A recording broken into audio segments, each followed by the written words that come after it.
Hello, everybody, and welcome to a very special edition of Fire Them Cannons. I'm Anton. Make sure you're hitting the like button. Make sure you are subscribing. And finally, it seems as if the international break is heading towards a close with a huge game against Spurs coming up around the corner. But I've been trying to put together something for you guys for quite some time. Around the time which I think is a good opportunity to do this, which is during the international break. What we're going to do on today's show is we are going to basically go over the first quarter of the season for the Arsenal, the first in all competitions, really, just how we felt the Arsenal is doing. It's going to be sort of like a quarterly review. And we'll try to do something like this similarly as well, like in January and probably again in March and April when you're at the halfway and the three-quarter stages. But yeah, so what we're going to do is we're going to grade the players today. We're going to go over how we felt the season has been going. We're gonna really start to bring into light how we feel our signings have performed, and we're going to kind of discuss how we feel this team is different to the other Arsenal teams that didn't get it over the line. So we have a lot to talk about. Obviously, as always, my co-host in the house, CalGunner TV. How's it going, my friend? Pretty good, and pretty happy that we got this going. The Arsenal Alliance, and we had just grabbed a couple of Arsenal fans that we knew would be a really, really good addition to the show and really add something. We wanted to do this to just not have, us waffling because you guys already know our opinions, but to get other people on the channel as well. And we have Realist Gooner here on the top right, and we have Charlie bottom right. Thanks, guys. We're also waiting, by the way, on Realist Gooner's partner in crime, Dan the Man. Yeah, who's late? Dan, deluded Dan, as I call him. You know what I mean? To add some positivity, because if you thought Anton wasn't enough positivity, you got him coming on as well. So yeah, pretty excited. Yeah, no, Dan says he's on his way. Okay, sweet. Yeah, so we might as well begin with, look, this was actually not on the agenda today, but I guess it was going to at some point. The breaking news that has come out from David Ornstein, which is that we're expecting Gabriel to be out for a minimum of 1 to 2 months. I want to start out with the Realist Gooner, by the way. Make sure you guys go check out Goonerz Therapy. We have put it in the link in the description. Like, all of our guests today are from the Goonerz Therapy. Big up. They have us. They're basically on the weekly. It's basically our second channel away from home. So it's good to have the Realist Gooner, aka Negative, Dan in the building. Man, let us know what you're feeling on Gabriel, man. And by the way, welcome to the show. Big up Anton, big up Cal. Thanks for having me on, man. And big up Charlie, as usual. As he said, positive Dan's on his way. He just sent a message to say that he came on, but no one was there. So I don't know if he clicked the wrong link or something, but he'll be on soon. But yeah, that injury is a big blow for me. And I said this before when some fans were getting a bit carried away. Anton, yourself, Dan, we're going to walk the league. We're going to do this. We're going to do that. And I said, there's a few players. If we get injuries to these key players, then going forward, our team is not looking as strong. And one of those names was Gabriel, not only for his defensive work, his partnership with Saliba, going forward as well. He's a big threat in the box from set pieces. Other teams fear him when those corners are coming in. I don't think they'll be as nervous when these set pieces are coming in. So yeah, it's a big blow, man. It's a big blow. And I don't think whoever we bring into that defense is not going to be on the level of Gabriel. Defensively, I think we can just about cope. But like I said, going forward, we're going to miss him majorly. And it's a big blow for Arsenal. And this is why I've been saying, let's just wait until January, February, see where we're at, and then take it from there. So yeah, big blow, guys. Big blow, man. So, worst timing as well, man. We've got the North London derby coming up, Bayern Munich coming up, and then Chelsea away. He's one player that you would want in one of those games. Strong. He's a leader. Big miss. But as everyone's been saying, our strength in depth, we've got the best depth in the world. Some people have been saying, I'm not concerned if we get any injuries. now is the time that's going to be proven of how strong our squad is depth-wise. Dave says, "Good Lord, help us! This one could be one for the delusion books. Just need positive Dan, and that's it. Arsenal to win the World Cup. Don't you worry, Dave. Positive Dan is on his way. If To you can win find the World link, Cup. The I don't know. Rugby World Cup as well, Dave, mate. All of it. I don't. Win Yeah, I everything. don't know if I would ever say that. I mean, if to understand the sport. Big up, Dave. He likes my haircut. He's losing the plot due to Gabriel's injury. Oh, Dave, man. Oh man. Anyway, Charlie, what are you saying, man? What are you saying about your reaction to the news about Gabriel? Yeah, it's massive, isn't it? You don't want the one guy you don't want out for 2 months. Like, well, we said Declan Rice, Gabriel. One thing is I'll say is Arteta has spent a lot of money on defensive players, solid defensive players. We could have Calafiori that could play there, Hincapia that could play there. Do you know what I mean? So we've got cover. So I don't know. I'm not too. To be fair, I'm not actually that worried. My biggest worry it's not defensively. It's the fact again, and this is what I can't believe I'm saying it. Is I'm worried that he's not in the other box because he's our main goal threat. Like, let's have it right from every single set piece, and that's what we do at the minute. He's our main goal threat. So maybe this is the time when Arsenal, like Dan was saying last night, yeah, we have played some brilliant football. All right, cool. This is the time to strike because now we're going to have to do it because we ain't got that guy in the box. Do you know what I mean? For corners and long throws and all that. So this is it. Yeah, and you're right. But to be honest, we shouldn't be relying on only Gabriel to score. I think. No, I mean, we our shouldn't, last, but- even though we didn't win the game against Sunderland, I think both of our goals were brilliant and they weren't really set pieces. Is only if we kind of didn't make that mistake at the end, we probably would have gotten the 3 points. This is my thing about Gabriel, right?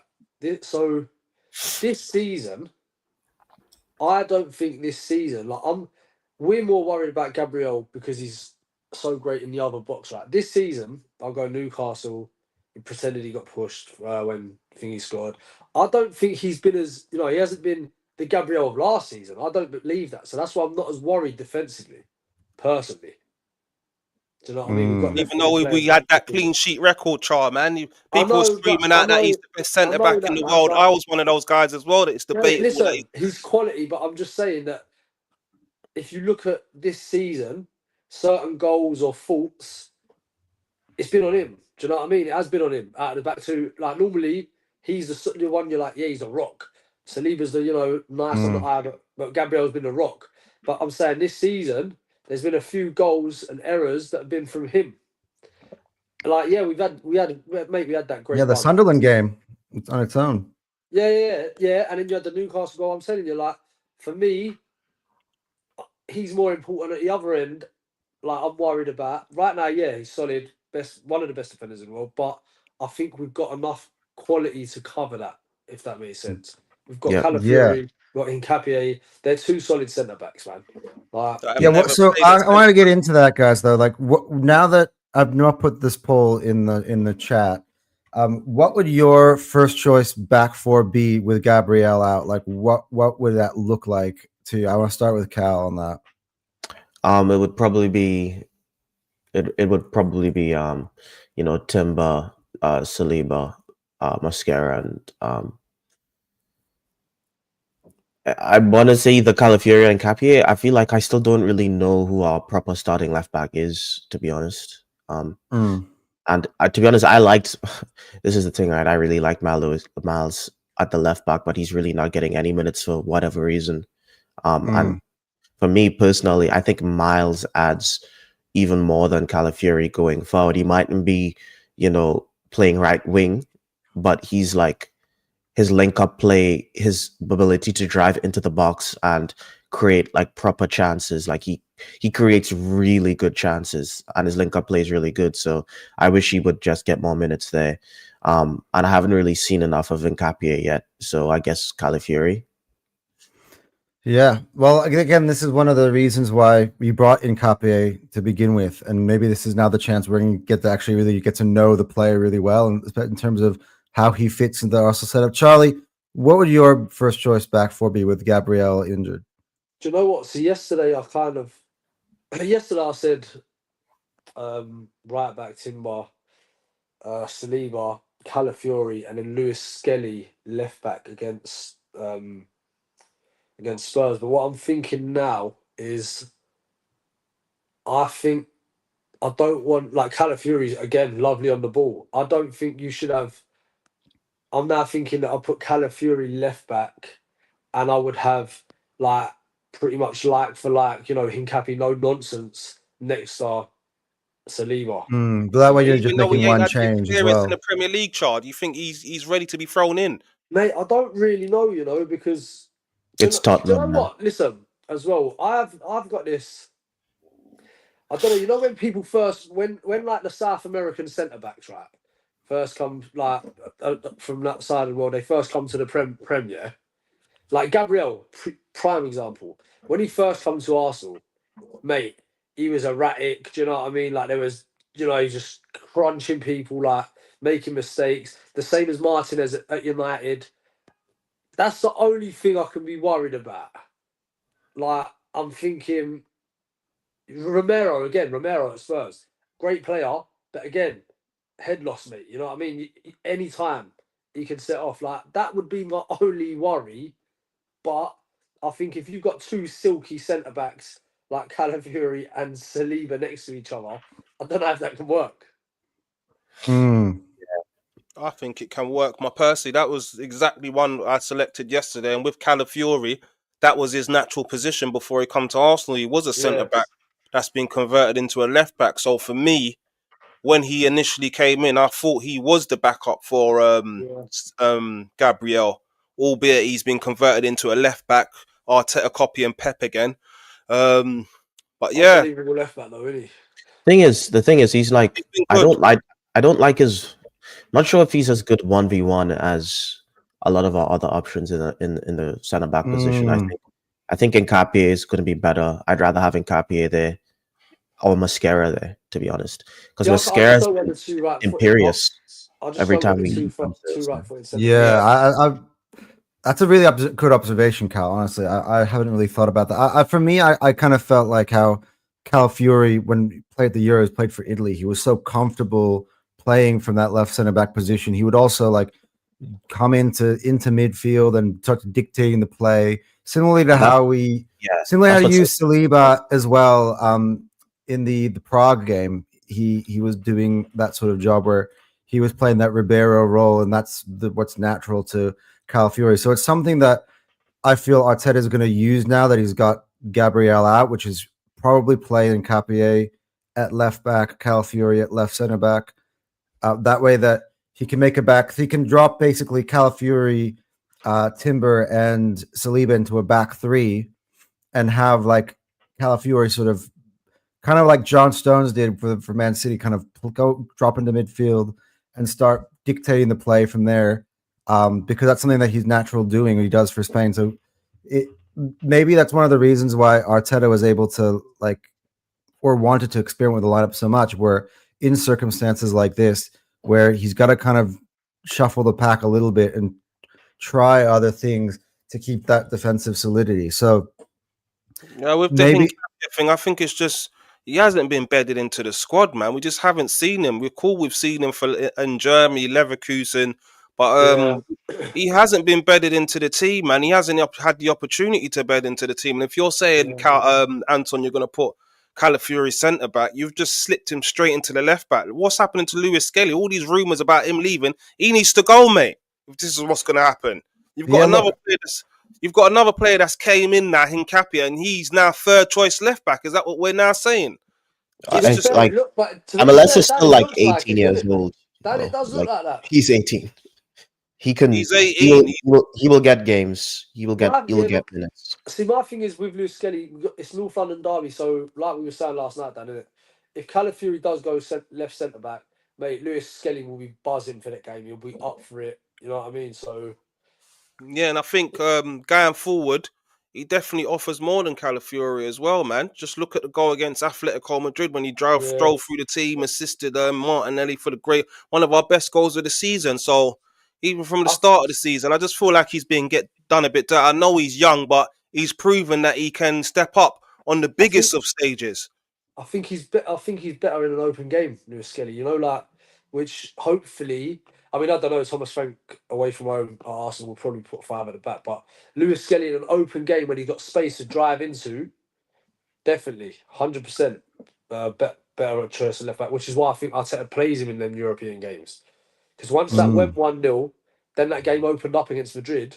There was space everywhere. Do you know what I mean? And it shows. But I think whilst them teams are, you know, low block, whatever, he's going to stick with Calafiori left back. Yeah, I mean, we'll have to say. I mean, I guess what you can think about set it pieces and that as well. Do you know what I mean? Yeah, well, one thing Hincapie was very good at when he played at Bayer Leverkusen was doing what Gabriel does, which is attacking set pieces and scoring goals from corners as well. So it's a strength in his game. So maybe that is probably what would make the most sense is actually just to put Hincapie directly at left center back. So you're only making one change to the back four because like if you put Calafiori at left center back, like I suggested, you're still making 2 changes, even though it's only one player technically. But like all of a sudden, you're back four. You got one guy who's been playing at left back all year, playing at center back, and another guy coming in. You're right. Yeah, but I think do you know what? Because I said this about this. This is what I said about the PSG game last year. That one thing with Party coming out, we made 4 changes. We disrupted the whole team. Yeah. So maybe you're right. Just go like for like, keep the players where they've been playing. Yeah, I think you're right there, mate. To be fair, We definitely have we can talk all we want. We have enough options to get through whatever it is. We have enough defenders. Look, you'd rather have had a defender get injured, yeah, because we've got so much cover there than another a forward player or a midfielder. Because right now we're struggling, mate. If that was Declan Rice, I'd be a lot more worried than if it was a Saka. We're struggling, but what happened to all this squad depth everyone's talking about? What do you mean? But we're talking about it though. We're talking about it, Dan. We're talking about that squad depth. You're talking about if someone gets injured in midfield, we ain't got no cover. What happened to all this depth? I think we've got about 9 injuries. Well, that's because we already have players injured in midfield. We've already got about 9 injuries, Dan, man. Yeah, because it's not like everyone's healthy and then because Odegaard's still. When you say 9 injuries, what are these 9 injuries that we're talking about? We've got a lot. Wait, 9. Gabriel, I think some of them are back though. I just plucked that number out of thin air, by the way. I'm just saying that. I'm not sure it's 9, but we got. What the bloody hell was Norgard bought for? Was he just what was he bought for? Well, Cal can tell you what he thinks about Norgard. No, man, but we should have got Xhaka back instead of Norgard. You know what? I'm wondering why we didn't actually think about that. I mean, he went to bloody Sunderland. Like, why? Like, if he was leaving Leverkusen anyway, why did we just? He got sold the dream. He's a captain. This is your. Xhaka isn't. We wouldn't come back here to take a bench role. We this guy. We still ain't replaced Granit Xhaka. If you're asking me, man. No, same. I don't think we have either. I mean, you saw what he offers and how much of a menace he is when we played him the other week. He's a leader, isn't it? He's a leader, and play, man. So too bad it took him way too long to settle into that at Arsenal because, he was one of my least favorite players at the start of when he first joined the club, and all that stuff with the captaincy and the way that went swearing down. at the fans and that. Yeah, I wasn't a fan of his, but of course, he became a fan favorite by the end. Also, he woke up Anfield. I'll never forget that shit. You know what? This is another thing that confused me about Arteta. Yeah? So when he started that number 8 thing and put Xhaka there, right? So that's a left-footed player on the left-hand side as your number 8. You had Odegaard over on the right, yeah, left-footed. So then when he got Declan Rice in to play that number 8 role, why didn't he just switch it and put the number 8 is the right hand side, right footed, because it was working so well with Xhaka being able to put them balls through. Like, do you know what I mean? He was that was his best season, right? You could have just switched the 8 over to that side, like rather than Declan Rice still being over on his left a lot of the game. Like things like that confuse me a bit, man. Like, Well, the thing is, Odegaard can switch his place from over there he with had to Saka to over there. he had to change and adapt everything he was going to do, right? Because first of all, if everything went according to plan, Havertz was going to be that left 8 position. He was supposed to be that guy. That didn't work. So then he had to put Declan Rice there. Declan Rice, but you know what, Cal, you know what Arteta's lawyers say on that. Yeah, you know what they Arteta's say. lawyer's not in. Maybe we could give him a chance. Well, you know what? He wasn't though. Was he bought as a number 8 though? Because he can play anywhere. I think he was bought as a utility man. We basically wasted Mate, the always first seem to buy a utility man in that position. And you know, then we put Declan Rice there, but Declan Rice has shown that he kind of owns that position. So we've kind of like had to like adapt to what players are good at, which is fine. We're winning. But yeah, I think that's the reason why that left 8 position for the longest time. Was like, look, I have a kind of a different take. I still kind of feel like Arteta reinvented what he wanted out of his number 8. So I don't think he requires a Granit Xhaka type of player anymore. Like he clearly, by the way he utilizes Declan Rice and the fact that he bought Zubimendi as the profile as the number 6 tells me that the Granit Xhaka was a way that he used to want to try to play we kind of saw in that 22-23 season when everything looked amazing going forward, but we still kind of choked away the lead in the Premier League at the end. This team is a lot more solid and about defensive stability and not giving up any space. And I think Declan Rice is more suited to that type of 8 than a Granit Xhaka, if that makes sense. I feel like he's changed. Yeah, no, I agree with that. I agree with that. But the only reason it's because it's Declan Rice. There's no like Granit. You can't compare. Really, Granit Xhaka ain't got the legs that Rice has got. Do you know what I mean? Rice is everywhere. But what I'm saying is for me, right? It's always the same. We play the same every single week. We know exactly. I think, yeah, this is me personally. If it was working with a left-sided number 8 with a left foot, yeah, right. Why can't you switch it so that your number 8 is on the right side with his right foot, Declan Rice? Anything gets laid back, he whips it in or whips the ball in. It comes to now, he has to turn onto his right, yeah? Whereas with Xhaka, he was whipping it in or whipping it down the line. So I'm saying you can just move that 8 to the right because he's right-footed now. Declan Rice will still cover the ground getting back. There's little things like that where I think, mate, why don't you just... It is definitely a fair point what you're making, Charles. It's so easy, mate. And there's always been that thing of we're a bit lopsided when Odegaard plays on that side. Everything was just going down that side. And when he came on with Newcastle, he went on that left-hand side, what you're talking about. And he had a decent game when he came on, to be fair. That's what I'm saying, mate. All of a sudden, if Declan Rice is over on the right-hand side playing that 8, then Odegaard can't be there. He can come over centrally or to the left. Bang. Mate, it changes everything. Do you know what I mean? There's little things like that when I'm thinking, how is this guy not thinking of this? Like, yeah, that's because first of all, he didn't want to break up the Odegaard Saka partnership because that was something that was cooking for more than just one season, and I all don't of our think title charge seasons, all of them. Yeah, pretty much that. It just became a bit too much towards the end, and I think it was also. It wasn't even. I don't think it was necessarily Arteta's fault. I think Odegaard also was playing like dog shit for it was on him. I think because for one season he just had he was playing absolutely insane, and you don't break up a partnership like that to put Rice as a left 8, as a right 8. So you kind of keep that partnership and you work around it because that was how our entire offense was kind of building up. And also remember this, Benny White as well, wasn't it? There was a few. Yeah. So that those also we need to realize something that. That first season that Declan Rice came in, we didn't realize how good he was with that right foot. Like, let's be honest, he wasn't doing that for West Ham. And I don't think in that first season he was still I felt like he was more his defensive abilities when he was playing as a DM was kind of more highlighted than what we're seeing now. I think Declan Rice has kind of transformed his game a little bit because that right foot looks like he dipped that shit in gold for the last couple of seasons compared to his first one, I feel. Yeah. One Anyway, thing I did like is when yeah. Declan Rice was playing in the number 6 against Newcastle, and you had Eze and Odegaard on the pitch, and I'm pretty sure, correct me if I'm wrong, Odegaard started on the left-hand side, what you're talking about, Char, and Eze was on the right.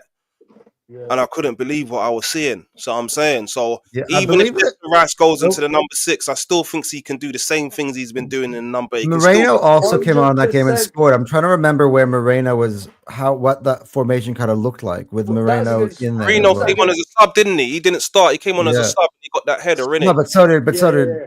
Oh no, wait.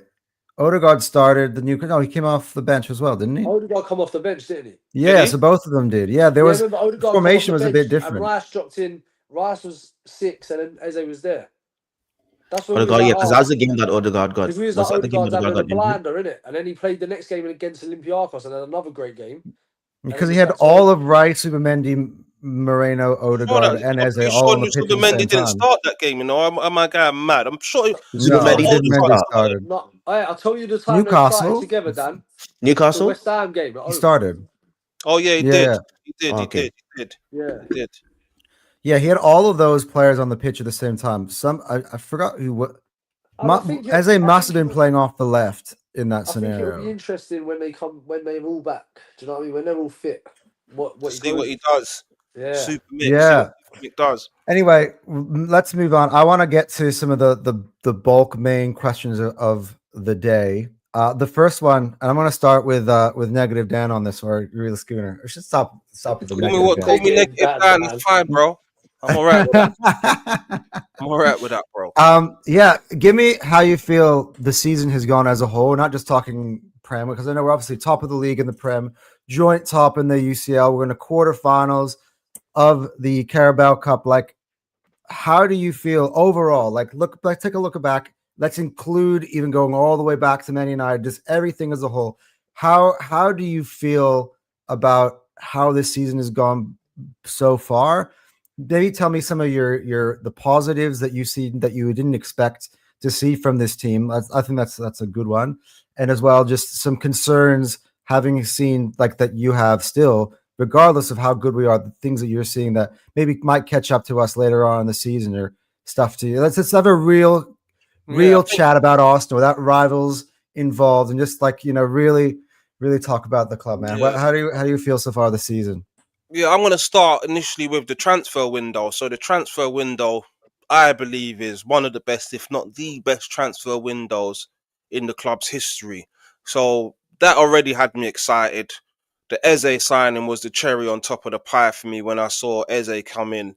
And then to start the season off, the Man United game, we didn't look great in that game. I feel like we got away with one in that game. Definitely got away with one, but as the games have gone on, we've been getting the results, we've been getting the job done, clean sheets, excellent, nothing that I didn't expect us to go on that long run, but defensively we've been the best for the last few seasons now, so defensively this is what I expected. Going forward, I feel like we've relied a bit on set pieces. We haven't looked fluid in a lot of the games, and I feel like maybe the set pieces have covered over the cracks a bit in terms of our fluidity as a team. But overall, when we get to this break now, did I expect us to be 4 points clear of the Premier League? No, I didn't. I didn't expect that. So overall, it's been a great start to the Premier League. It's been a great start to the Champions League as well. I feel like we can kick on and we can definitely play better. But unfortunately, as you're calling me negative, I've been here before, Anton.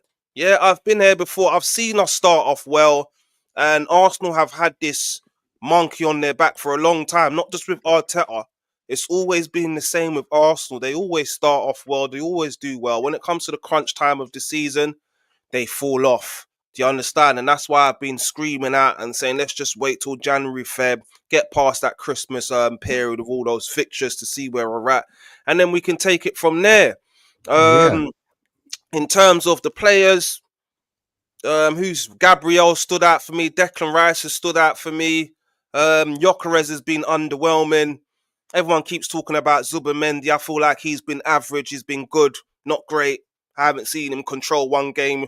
I can't think of one game where I can say Zubimendi has bossed the whole game, and what a performance from Zubimendi, apart from those 2 goals against Nottingham Forest. I was there live. But yeah, man, overall, I think it's been a good start.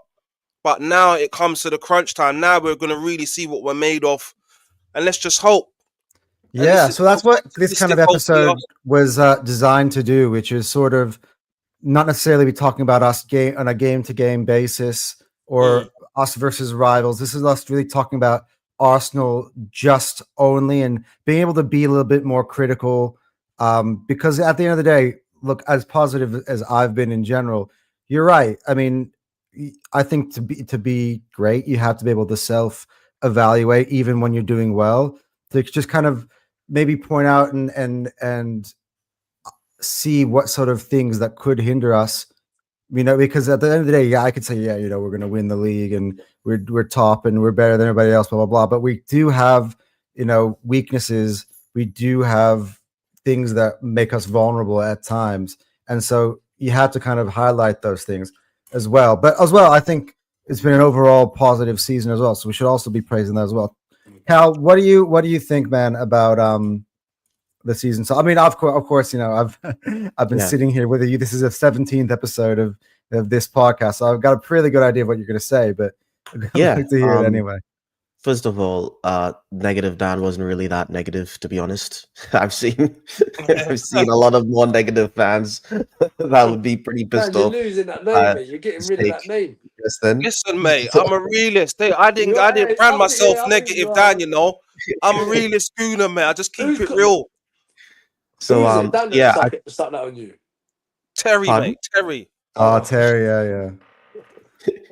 But what I will say is, I agree with our realist Gooner, in terms of his take concerning, our transfer window was really good, and I didn't expect us to be at this point. I definitely didn't expect us to go unbeaten for an entire month.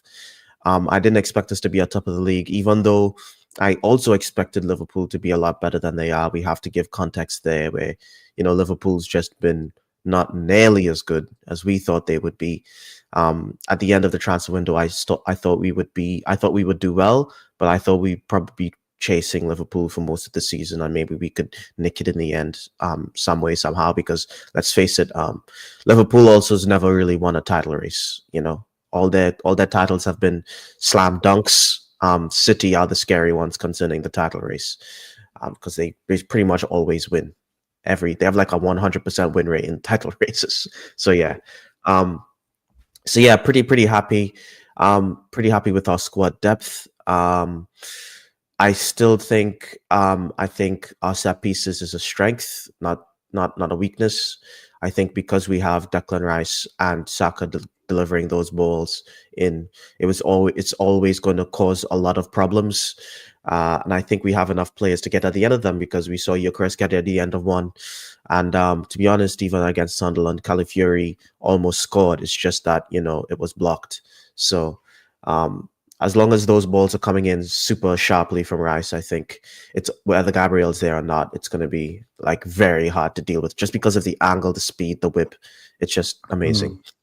And in terms of playing fluid football, I think we have shown that we are able to do it. I think we just need to be able to do it more consistently. And also in terms of a little bit more concerns, it'll be the players. I think Gyökeres should be better, and I think that game before he got injured was probably his best performance. Who was it against again? The mighty Burnley. The mighty Burnley. Yeah, but it was still like he still looked good. That pass, stand still talking about. I'm still talking about that pass. It's because we faced against pretty low teams, and he hasn't performed well before as well. So yeah, I think he was kind of getting into his rhythm. I was seeing his speed and his touch felt better before the injury. So I'm hoping he can get back to that, because if we could get like just a piece of that Gyökeres we saw from Sporting, that'd be amazing. And also Eze, I think Eze has been even more disappointing than Gyökeres, to be honest. That's a hot take. I don't know how everyone else Nah, feels. I don't know. I think I agree with that. When you said that, I think that he feels hasn't pretty right done- to me, actually. he doesn't do what we need him to do in that midfield, and I think he's definitely better off that left-hand side. So that's also a concern for me. Also, the injuries, for some reason, we keep this injury problem at Arsenal. It's just something that won't go away. It won't die, whether it be being injured in-house or being injured away from home on international break. So that's probably the main thing. And to be honest, the biggest worry amongst everything else for me is that Man City for me. The fact that Haaland's becoming an even better player. His first touch is improving. His ability to Scored his 33 pass, goals this season. He scored pass 33 goals. We're in November. We're in November. We're quarter mark of the way. Like this is the quarter. That's what I'm saying. He could get that's like he's- 129 goal under or something like that. That's the how much he could score from don't- 32. continue this rate. I just don't like it. 132. I don't like what he's doing because we've seen, especially from last year, we've seen a guy take a team kind of almost on his own to a title before, and I think Haaland's more than capable of doing that if he stays healthy for the whole season. So that's my big, and it's also Man City. You know, I'm just PTSD from them. If they're chasing, I don't like it. I would have preferred to have to kept the 6 point buffer, just keep them at like hands away, but we can't, but don't want them gaining on us because they can close. They know how to close. So that's probably the biggest part. Yeah, that's why I would think this is probably a critical point in the season right now with these Spurs and Chelsea games. Because I think if we get 3 points out of both of those games, I think you'd start to feel a little less nervous about it because the team would have responded and shown you that they're going to be able to keep that consistency. So I think this is like that kind of time of the season where City is starting to pick up a little bit of pace. It's now time for Arsenal to kind of shut the door and be like, nah, not this time, guys. We are going to go. We're serious about this. We're going to go. We're going to slap up our biggest rivals, and we're going to go across town and then slap up our other biggest rivals. I think that would be critical for Arsenal to do at this point of the season if we were serious about the title. Charlie, I see you've been chomping at the bit to come out and give us your take on the season so far, man. Like, what do you think? Mate, I think you can't really complain. Like, you can't sit here and complain. You're top of the league, clear by 4 points. Any of us would have taken that with the fixtures we've had at this point of the season. We would have taken that. Top of the Champions League, we're joint top, and we've gone through every round of the cup. So, I mean, really, you're looking at it, it's a great season so far. I mean, my optimism from 2 weeks ago till now has dropped a bit. You know, I was 2 weeks ago, like I said, you know, I was planning the parade, things like that. Do you know what I mean? I was, you know, getting out what I was wearing, mate. You know what I mean? Like 6 months early. But yeah, I don't know, man. I think if all our players come back, if we can just manage to keep the squad fit, then there should be no reason why we shouldn't be winning the league and winning another trophy to go alongside it. But it's Arsenal, mate. We've always got injuries, and you know we should have the squad now. But yeah, it don't at the minute. It's not looking great. Do you know what I mean? So Yeah, once we get a few players back, and we'll see then. Do you know what I mean? Yeah. I think to be honest, once we kick off against Tottenham, let's say you see what that team kind of looks like. I think you're gonna get a good gauge of where we're at because I think it's easy for us to get all down after an international break following our first drop points in a long period of time. I think it's very natural to feel that way, which is why I generally like to get a win heading into the break. Because that way you kind of get that bounce. You know, massive like for me. Massive positive this season is this is the first time like you know week in week out you properly get to cherish Julian Timber. Like before this season, I knew he was good. I didn't realize how good that guy was. Do you know what I mean? This season to me, I've just seen someone that like this guy's top. Like, I always knew he was good, but not this good. Like I was always in debate whether I should, you know, who starts, him or Ben White. Like, no, to me there isn't no question. And for someone to keep Ben White out of a team who could probably start for any other team in the country, Do you know what I mean? Like, this guy is top. Like, that's been I'd say that's the surprise for me this season. Because I'd say we talk about Rice, we talk about Gabriel, but I'd say Julian Timber right now is probably in contest with them two for Arsenal's Player of the Year right now. Yeah, and I feel like Arteta needs to manage Timber carefully this season as well with his injury record. Yeah, I'm not going to go on to Gabriel again, but I just feel like we've got Ben White. White. He had the injury scare yesterday, didn't he? Playing for Netherlands. Say it again. Do you reckon he will? He will what? Manage him. I don't think he will. He's got a proven track record of not doing that. So if there's opportunities to take him off, we're winning. Get Benny Blanco on, because like you said, he's a top class right back at the end of the day, and he can do the job. So, I think the tricky part about that is that Ben White hasn't necessarily been able to like get himself fit enough. Like we've been like without even playing games, like we're seeing him like in training being like, wait, why is Ben White not in the squad? Like I thought he's supposed to be fit by now. Like I think that's goes part into that. But he at the end of for the last 10 or something if we're 3-0 up, do you know what I mean? Get Timber off like the geezer. And the thing is, he runs, he works, he bollocks. It reminds me a bit like Carl Walker, like back in the day, do you know what I mean? Taking on players yeah, he runs himself into the ground every game. So I feel like we just got to try and manage him properly. All right, everyone, just to hold that thought for a second. Lawyers there. We've got Positive Dan in the house. About 45 minutes late, but we started talking about Arteta, Positive Dan spawns. Late to his own funeral, mate. I'm telling you. Apologies, lads, man. I had an unexpected guest turn up at my door, and I couldn't not let them in for a minute. But anyway, we're here now. I've been listening. I've been listening to the last. You can't. I've been listening to the last 10 minutes or so, and I just want to call Dan out on something because. Dan said that we should get Granit Xhaka back. But the other day you said you should never award the Arsenal shirt again. When did I say that I want to take him back? Charles was the one who suggested that. He was the one who suggested that. What are you talking about? Yeah, and you said I went on to say that we have never replaced Granit Xhaka. I don't want Granit Xhaka back. Number one, the main thing now is that he was celebrating with Sunderland. Have some respect. And you was defending him saying, but you have to see why. I see why.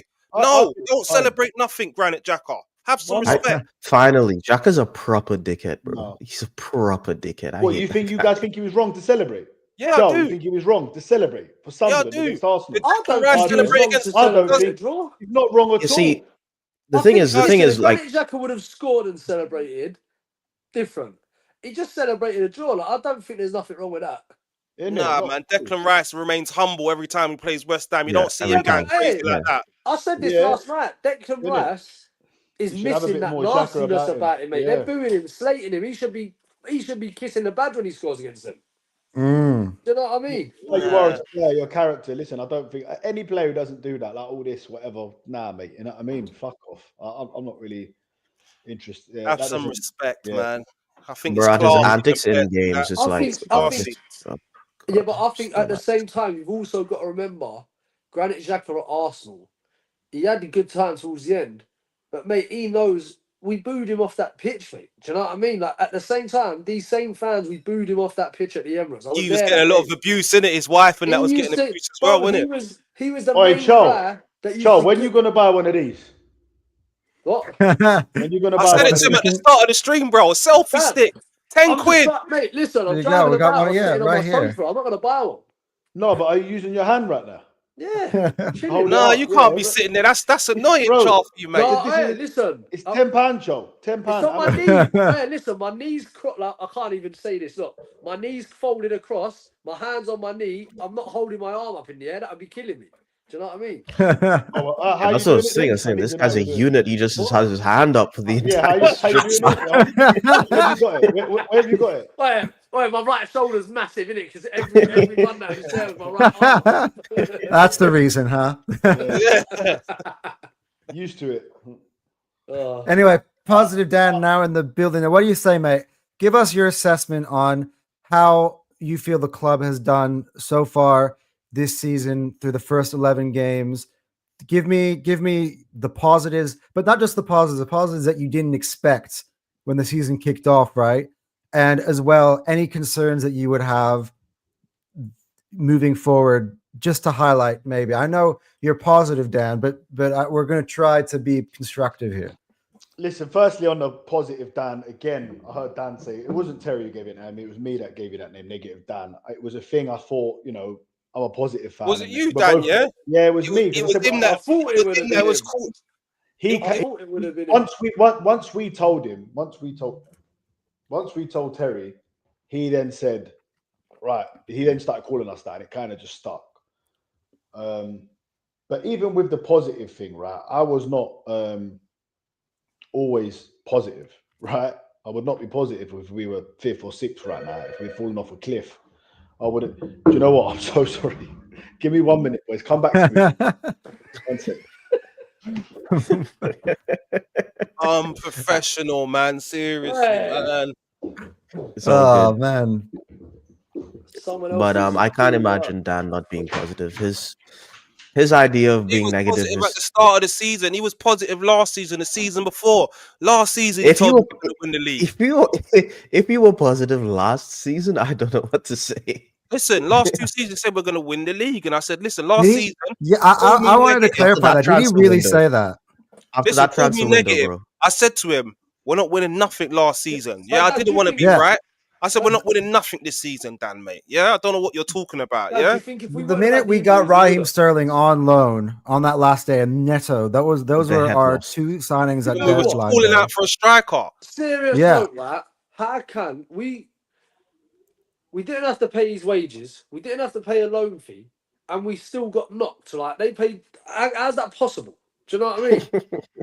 Like, we still got bumped. I still have a theory. I know they said that Edu as left to get the job with Forest, whatever. But I still believe that they sacked him because some of that stuff that he was doing was sackable. What you just mentioned about Sterling, there can't be surprised me that Edu's out of a job at Arsenal. Like, I'll give Edu credit for the Gabriel signing. Oh, that was his coup. Gabriel was Edu's coup, man. That's the if we actually talk about Edu, yeah, cool. Gabriel's a one-off, right? Other than that, mate, he let Aubameyang, he paid Aubameyang to go, yeah. About 6 months later, all of a sudden, Barca have sent him to Chelsea, got money and a player for him. We're paying the geezer to go. He done the same for Ozil. Like, Edu was the worst businessman the club's ever seen. Literally. You saw those phone conversations. Did you watch the Amazon documentary, the phone conversations he was having with Barcelona? Yeah. That was shocking to me. He's literally sitting there on the phone. Mate, that's what I mean. Arteta was stuck with him, bringing in players like Willian and that. You know what I mean? Mate, now he's got someone proper serious with him. Absolutely smashed it. Yeah, I think they trusted Burton more as well, didn't they? They probably thought, right, we've got a real guy. As he's experienced, he has he's years in the business. He did buy Joe Felix for 140 mil though. But also, I mean, everyone has a flop. No one has a perfect record. But think about it. If it weren't for Berta, he was the one that pushed for Goonerz, innit? Arteta wanted Sesko, he wanted Goonerz, mate. If we listen, no one knows. Here comes the lawyer. Look, that's lawyer statement. No one knows. Up top. No one knows. Did Arteta want Sesko? Everyone knows. How do you know that? No, they don't. We tried to get him the previous season. It's not like the first time he went for Sesko. That's his guy. Show me where we put a bid in for. Show me where we put a bid in for. Listen, Sesko was his guy. That's why you was. That's why you was talking about you wanted Sesko. And you know what? That's why. And the thing is, what's the biggest red flag about Sesko? And that's why he usually buys defenders, because when it comes to picking strikers, mate. And the biggest red flag about Sesko is the fact that the only reason he didn't come to Arsenal like the previous summer was because apparently, he didn't want to be second fiddle to Kai Havertz. He wasn't sure he could take Kai Havertz out the team. Like, for me personally, Gyökeres is the second striker that there was not one reliable source anywhere that said that Arteta wanted Sesko. One person said it, and everyone went with it. I've been sort of saying that though for a while as well. What is this, Dan? Why do you just go into defensive mode? You wanted Sesko over Gyökeres. You wanted Sesko over Gyökeres. Dan, weren't it either Fabrizio or the Athletic? None of them. Wasn't it Semi Sure. Mokbel, who said something along those lines. Though. So what you're saying is that Arteta didn't want Sesko, he wanted Gyökeres. Is that what you're saying, Dan? I don't know. Despite the who Arteta wanted, fact but that Atletico Madrid were never ever linked with Sesko, yet the He season probably before wanted- he we probably were. wanted If Gyökeres, Berta 'cause wanted that's him, what we mate. got. They would have got him then. So I very much highly doubt that Arteta went, I want Cisco, and he went, nah, we're getting Gyökeres. I very highly Sesko was doubt. bartering with us, Dan. He wanted No, all this money. Don't you remember? Do you not remember we started off? We was going Listen, for Sesko. you mate, read a because lot of Arteta things. had I his don't way. know how And reliable these Sesko things didn't are. want Arsenal. He The wanted way to go for. Arteta talks about Gyökeres in his interviews makes me think that he 100% wanted. How else is he going to Gyökeres. talk about him?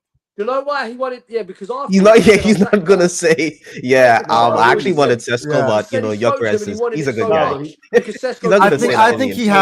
had Glowing conversations with both players because from what Whereas- he was saying in that interview, that he sat down with Gyökeres, was telling him what Said the he looked him in his expectation eye. would be. This is what I'm saying. Yeah. It was different words. He said he looked him in But his eye. he could have If had a Sesko similar did- conversation with Sesko as well while they were If betting Sesko both the didn't mess us players. about, if Sesko didn't mess us about, I promise you right now, Sesko would be in an Arsenal shirt. Yeah, It was down to 100%. him. It was down to him messing us about, mate. And then 1,000,000%. Sesko got like I his find that hard agents. to He believe, was and then he angry went at to his Man agents I and mean, stuff. I mean, because his Dan, agents kinda when screwed him. you're interviewing people for a job, right? You're going to interview multiple people. You're going to sit down with multiple people in a job interview. Yeah, of I course. think that he had a I'm not- something.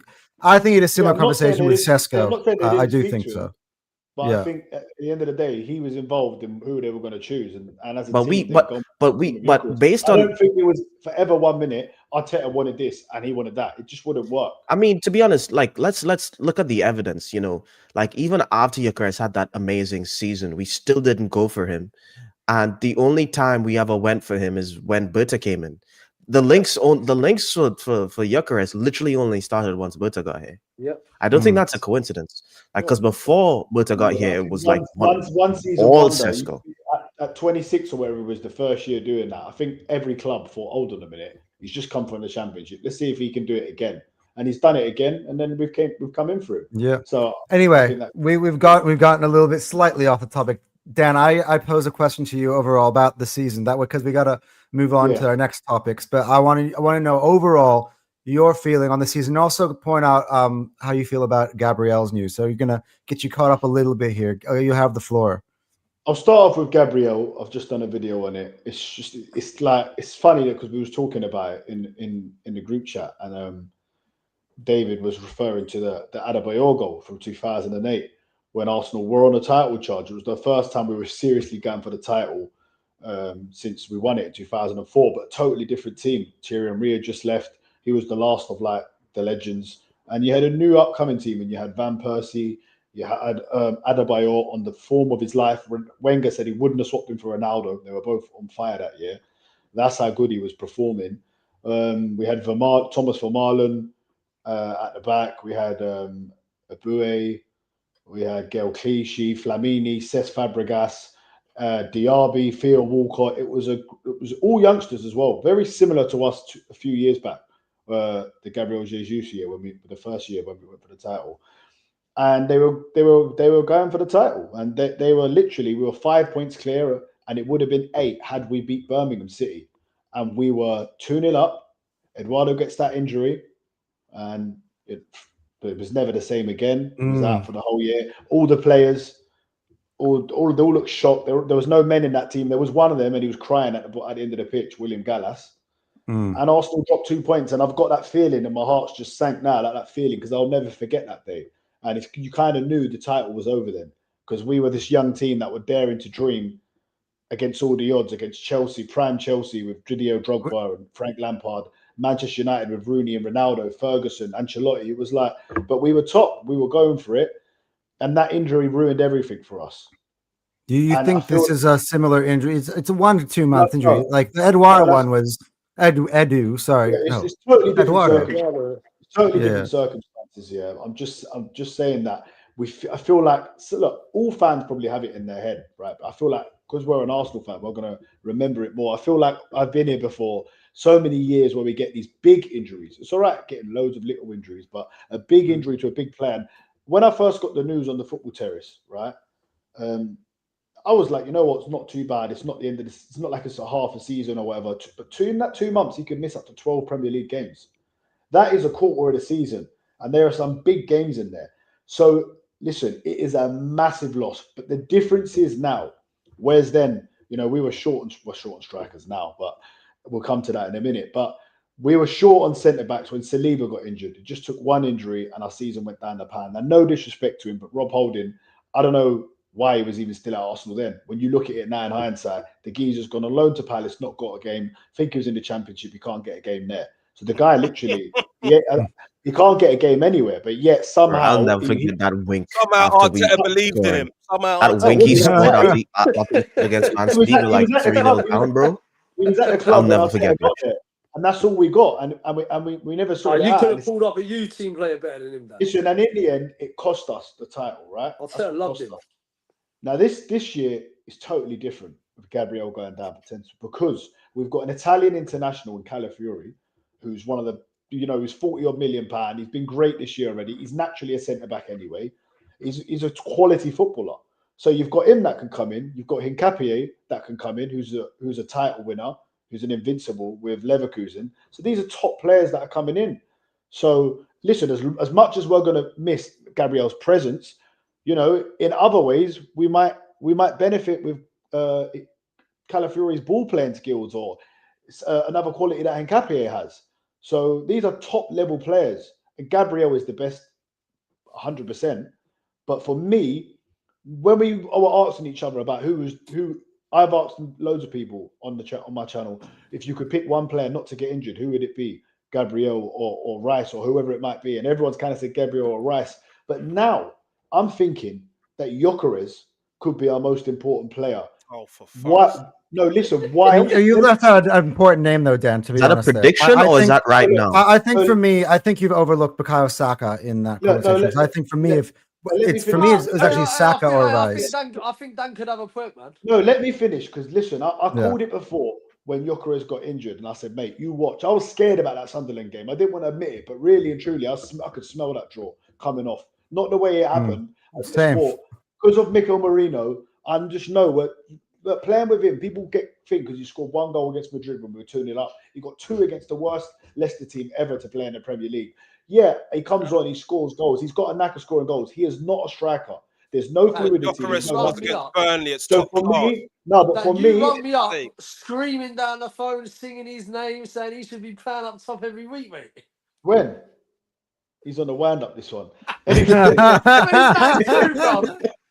got it. Oh, we were loving it. We were at the game. We thought we still had a chance for the title. Then we were fucking buzzing. Of course we were. But for me, honestly, with like Gabriel, he's clearly the best centre back, and we'll see how close these other centre backs are to him in the upcoming weeks. But at least they're still top quality, right? Yeah. Even Declan Rice, you could bring in Odegaard, Zubimendi, and Eze. It's still all three quality players. But with Gyökeres, because Havertz is out, who's by the way, he's not out till January. He's at a setback. What? Yeah, is that? Oh, yeah, they're saying either December. Dan, you're gutted, didn't you? Bro, I'm gutted. Are you mad? So we've got the line. He's talking about me. I'm gonna call this out now. All this crap you're talking about Gyökeres. When he comes back, we're gonna see how not good enough he is. He's not coming good until next season, Gyökeres. I'm putting it out there now. Man, you're gonna see a different up nonsense. You're telling me that Gyökeres ain't been good enough. He ain't been good enough. Are we not a much better team with Gyökeres than Mikel Merino? Say that again. Not that much better because we scored 2 goals against Sunderland, my friend. 2 goals against Sunderland. The difference is here, we conceded 2. We don't concede 2, there would be no talk. If Gyökeres made that pass into bloody Saka, yeah, you'll be screaming his name out. That's what you'll be doing, Dan. Gooner therapy is definitely in the building now. He has not been good enough, Gyökeres. Sorry, he ain't been good enough. I'm sorry, but the drop-off, I'm talking about the drop-offs. Where was the drop-off? He scored 2 goals. Where was the drop-off? There was a drop-off. Merino was terrible. It was terrible. Where was the drop? We still scored 2 goals, Dan. What are you talking about? 2 goals, but he was terrible, though. So there was a drop-off. How was he terrible? It was terrible. How was he terrible? He was lucky to get that assist. Look, I like Merino as a player. Has been terrible in any game this season, or has he been great every game, Dan? There's not one game where I've said he's been terrible. No, he's always running them channels and doing. I think there's a happy middle here. I think watching the game, like if you just watch the highlights and you don't watch the game, you'd think Moreno is like one of the best strikers in the Prem. You watch a football game, you realize that Moreno just doesn't do what strikers Did does. you Like see that most graphic the other day on X saying that Moreno is Arsenal's Ballon d'Or candidate? And so I was like, what 85% is of the that? time, Moreno is just not where he's supposed to be. A lot of the times I'm seeing him play, he's misplacing passes, his touch is shit, and then he will be somewhere, and then because he can strike that ball first time really well, he will get the goals, and good on him. But in terms of general football play, the ability to control games, the ability to make sure that our wingers are in the game, I don't think Moreno does that for us. So He just does. this is the thing, right? So if we want to talk about, we'll talk about like Arteta's signings, yeah. Now Marino was signed to play in midfield. I think he's an awful. I don't think he's great in midfield. Like, awful's going a bit strong, but I think he's. I think he's a bang average midfield player. Yeah. Now, Agreed. his best position is up front, right? It is. So Yeah. that was one signing that, you know, it's worked out for him because of luck. Got a few injuries. Havertz signed him as a midfielder, mate.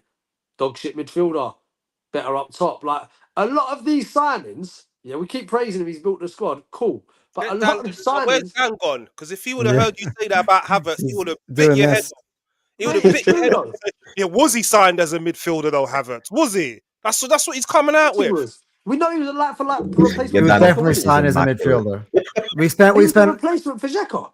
He's we not. spent half of Dan, that he first wasn't. season trying to Can figure we come out back to what that point, position he Dan? What played. was Havertz signed as? Because we all agree he signed as a Look, midfielder. You don't let me believe tell you that. this now. Look, the situation we're in now with Gabriel, right? The reason why Calafiori was signed, he weren't just signed as the left back. He's not going to he answer the also signed- question. He was also signed as a player that could play at left centre back. Yeah. Hincapié is another player that can play at left centre back, Well- can play at left back. Ben White is another player that can play at right back, can play at centre back, right? Are you seeing the pattern here, right? Gabriel Jesus can play across all the way, all three of the things. Yeah. So these are all Arteta signings. Are you seeing the pattern? Yeah. Well, then, and there you go. And then there's Kai Havertz. So What about Mikel Marino then? he's another one. Nah. Mikel Marino up front was a Hail Mary from the gods. Yeah, he's not meant to play up front. He's not. Like- Although he- to be That wasn't part of fair the though, plan. I remember I used to play with. play CDM. To be fair though, I saw that Mikel Marino back when he was playing with Sociedad. I always thought it was weird that FIFA had him like CM striker as his second position, and I was always like, I thought that was a glitch. But then when he actually came to Arsenal, and they started playing him up front. I was like, that oh, was his first game he's ever played up front though. So I know, but it was funny. Like they That's what used I to mean. have it on FIFA, him listed as a striker as his second position. Last time he played a Though he striker never played before there. last This is season, my he was point. like, Yeah, but boy. man, it's all right signing these players to play in all positions. Cool. which is what you do need I'm saying, yeah, maybe. into the modern But- game. You do though. Yeah, but I'm saying that the Havertz, he was never signed to play up top originally. It was the Xhaka one. No. There's no way that Arteta didn't think I can use this guy up front as well because he was playing up front for Chelsea. Yeah. Probably. And why did he take so long? Why did Why he did he take waste so long like to put him 6 up top months then, of the Dan? Yeah. season? Why did he because take half obviously- a season? yeah, Because he was bought as a midfielder. No, but initially, you might try something. You're allowed to try something and then go, hold on a minute. You know what I mean? Believe it and not work and then change it. Like, look at fucking, what's his name? Amorim. He just keeps doing it. You know, slowly but surely, after fucking a year and a bit, he might be slowly getting there. But, like, I don't think Arteta signs any of these players. He will have, like, their main position. And maybe, yes, his main position he thought Havertz was going to be left centre mid. Didn't work. Yeah. But I don't think he just signed him thinking, he can only play there. I think No. But I'm just saying. I you think can he's use him as a got striker. lucky. He's got lucky with a few. He of played his up front for Chelsea. signings. That's why when we signed him, he was playing up front for Chelsea. He's got lucky with a few of his signings. He Like can read Marino. If we didn't get them injuries and Marino was purely used as a midfielder, Marino would have been seen right now as a waste of 30 mil or whatever we spent on him. Not really though, because for 35 million, he's the perfect guy to come on for a game. 35 mil. He's not a 35 million pound midfielder, Dan. Like he did against Newcastle, come on and get that goal. He came on in midfield that game. What you got to realise there, Charlie, the man that you're dealing with, it's about defending Arteta and all his decisions. No matter what happens, what he does, he finds a defence from it. It is Dan. It's constant defence of Arteta. That's what it is. It's facts. I just gave you facts. You can't handle it. It's not my fault. All right, mate. All right. By the way, guys, everyone, go and subscribe to Goonerz Therapy. By the way, they are on the road to 1K. I think you're like, have you passed that yet? Because I saw yesterday you're like on Not 9. too far now. Not too far now. 30. Yeah, 30. but this is the type of What stuff, more? the good content you get to see on Goonerz Therapy. These guys going at it. They could do this for hours, man. So go over to their channel. No, not hours, man. I'll crash out, mate. I don't know. Too Seeing much. you guys go at this nonstop, you got to Hey, give yourself Anton, I enough have to credit. say, this background and the way you've got all the things, this is looking top tier. I it's good. appreciate that, man. Brilliant. This isn't even our regular background. I've done this as a special one for today because I got your Yeah, logo on it. Guys, we've got another show coming as well on Thursday. It's going to be called Take the L, and it's going to be with other fans as well. Manchester United. We've got a Manchester United and a Chelsea fan coming on this Thursday. Hopefully, we're going to find a City fan and a Tottenham fan and stuff like that. You But get yeah, get LB in there. You're in there here with him every single week, you know. yeah, LB gets paid to go on the terrace, mate. I can't, Yeah. Dan, I get can't tired afford of to it, pay man. him. I've tried to get him on, but he won't. He said he just can't go in front of a camera. Seriously. Yeah, bruv. Aaron asked him to go out on his birthday. You know that part that night, Yeah. and he said like he said he was coming, and once he found out it was a club, he said no. He said, I can't Seriously. do yeah, he said I can't do clubs. What does he do? Bars or pubs? Probably none, mate. Mate, No, no, because I stays at always home. see him out, mate, after work. So he must do something. Yeah. Anyway, boys, I want to get into the next topic. So I'm gonna mix our next two topics together. So what we're gonna do is we're gonna just take all the players this season and we're gonna be like school teachers, grade them. I think we're gonna go one person will grade one player and they'll be responsible for grading one player, and then we'll move around. So I mean, if you guys want to come in and you guys disagree with the initial mark, go for it, right? But as well, when we come to the signings, we're going to play a game, and Cal's very used to this game that we play. He was actually over in Japan when we were doing this, but now he can say it with his mouth. It's called expectation versus reality. It's what I like to do when it comes to signing. So when we sign players, we had a certain notion of what they would be, maybe even more positive, maybe even more negative than what they turn out to be, what we expected them to be versus what they actually have been so far. We'll do that when we'll do that when we get to those players, the ones that were signed. But let's start with Cal, man. Grade me David Raya. By the way, we're doing grades A, B, C, D, F, like we would at school. So what would David Raya's grade be so far for the season? He's definitely an A this season, I think. But you're doing the whole squad of the new signings. Oh, can I just say, can I just say though? Everyone, but yeah. David Raya, for 50% of the games, has had nothing to do. Well, why are we giving him A's? He's had nothing to do. That's the point. You know what? The one time But that's the point, Charlie. He has nothing. He doesn't do anything for like a lot of the games. Something to do against Sunderland, he fucked it. That's like his first mistake of this season. Are you dumb? Right? Listen, bro, Dude. I've seen him at the Emirates pass the ball out to players a number of times and got away with it. That is not the first mistake David Raya makes. I'm telling you now, this is madness. Yeah, Raya would literally not have much to do in a game, and then he'd still pull off like a 6 save, even though we're dominating possession. That's his job. Yeah, a lot of goalkeepers can't do that. Aaron Ramsdale used to make world-class saves. A lot of goalkeepers can't do that. You're comparing Aaron Ramsdale to David Raya. Freaking, I'm not Ramsdale. I mean, at one point we were doing that. Can make world-class Hey, saves. Dan, you've got a mask, man. He gets away with a lot, mate. What? I'm telling you now, that geezer gets away with a lot. That's all I'm saying. Big up Tyrell, Gunner TV. We were on with him on the Goonerz Therapy. Young Arsenal fan, upcoming man. Go check him out, guys. Big up to you. Big up to you for being here, bro. Nah, that Raya's been an A this season. You giving him an A? Yeah, I'm giving him an A. What are you giving him, Dan? A+. He's been unreal. Like he gets an A. He's improving. He's improving in every season. His ability with his feet, like seeing the team transform. We're comfortable. The reason why we're so comfortable playing up from the back is because of him. He comes out and his ability to claim crosses as well, despite his height.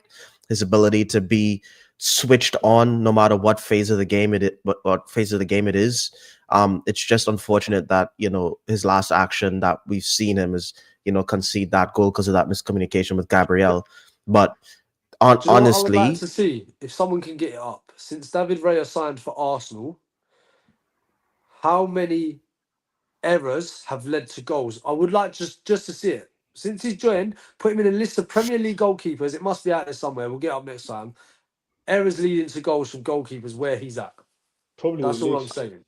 Yeah, I mean, I considering mean- how little amount of goals that we've conceded this season, Probably he the would, least. Yeah, that's he you're not wouldn't be gonna up find there. It too must be much. probably the least. Nah, mate, not since he signed. I reckon he's up there, Dan. He's made a lot. I reckon since he signed the least. Yeah, dude. I think you're the first person I've heard say that. To be Nah, honest, mate. this I season. remember when he first come in, I was sitting there thinking, this geezer just error prone. Do you know what I mean? He cut him out a bit. Because but when he first came in, he's Arteta getting was away- doing he gets some away dumb with it a shit lot. like we have two Pre-season, he got done. two starters for goalkeepers, but I know it don't I've matter. since but he's been the pre-season- number Every one. single goalkeeper in the world makes mistakes. Alisson makes 3 or 4 a year, big ones, and he's the best. You remember the So- mistake he made against us? Alisson- Martinelli Dan, scored. He cool. literally Yeah. bumped Yeah, into freaking. Exactly. If we win the Loads of league, mistakes. if we win the league, fine. I'll say, yeah, cool. He can get. Alisson's won leagues, mate. He's taken his team. His saves have taken his team to league titles, right? Mm. Until Raya does that, then That do you know Reyes what I made mean? some. Reyes But that made means some you can't give unbelievable any mistakes. player an A. No, I'm not saying I wouldn't give him an A. I'm Because not no saying one, I'm not despite how giving him- well they play, has won Yeah, us Charlie, anything. what grade would you give him? What grade would you give him? probably like a B or a C. I wouldn't go A A because I don't. C. Jesus Mate, because half Christ. of the games he Alright. hasn't had to do anything. And they call me negative. Do you get it? You Realist. understand? Why would we Mate, give We Raya? kept, hey, listen, how many games? So we're in that run of the 8 clean sheets, yeah. I think 5 out of 6 games we didn't have a shot on goal, bro.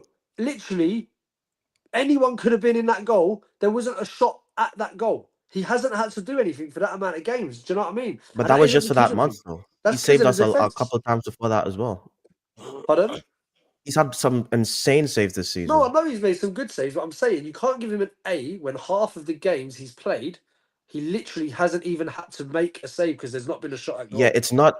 I don't reward goalkeepers for being peppered.